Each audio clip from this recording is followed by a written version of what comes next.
an eventful series that may have been jumped off by that epic 19-inning game on Friday that kind of, sort of, split the conversation. One side, obviously, how long the game went and who was pitching for the Jays, and the other part was the ump show, which nobody shows up for in Major League Baseball, but Vic Carapazza either couldn't navigate his way through it, wanted to be part of the show, or parts of both.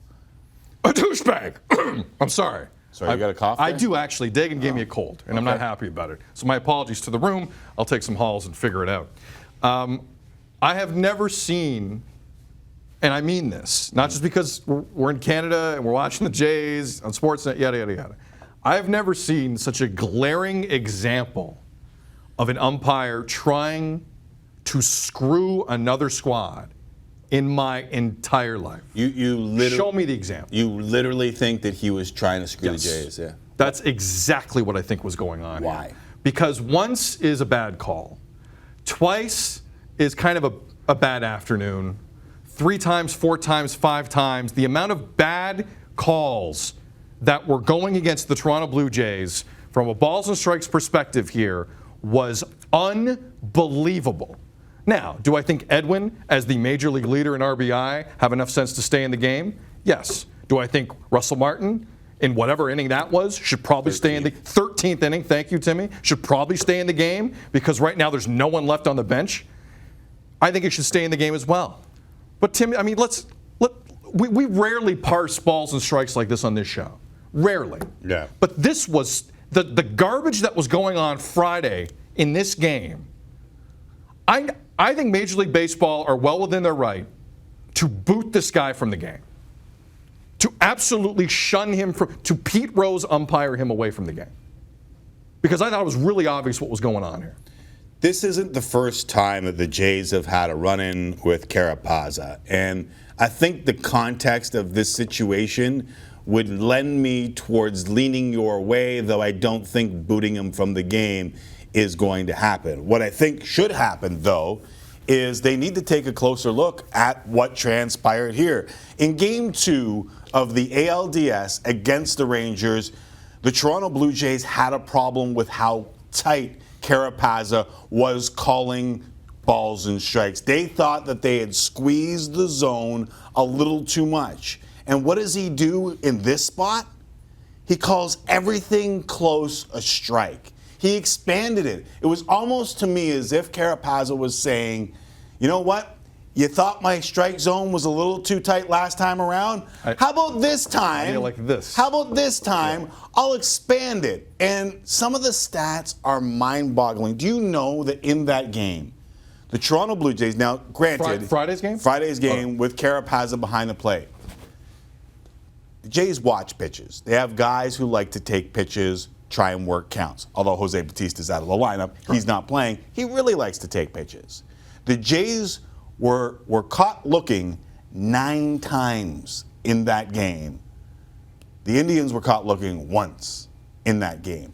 There comes a point, the NFL and the NBA both come out publicly and tell people how their officials screwed up. The only way Major League Baseball does it is to hold back postseason play from a certain ump. In the Premier League across the pond, if a guy's crappy over the weekend, you'll see him working Division I, Division II. They bump him down. And Division II is like games with fat guys in them. Right. Sid's like playing. That I'm in. I'm right back. You know what I'm saying? And in Major League Baseball, because of the way you don't hear a word. No. Major League Baseball really needs to take a close look at that game and determine what the hell was going on. Because I understand umpires are human beings. I understand that the Jays take way too many liberties and oftentimes reap what they sow with the umpires. But this was too far. They need to take a look at this and they need to say, listen, I don't even care if I hear it. If he sits down a couple weeks, would anyone notice? Probably not. No. But it would make a point.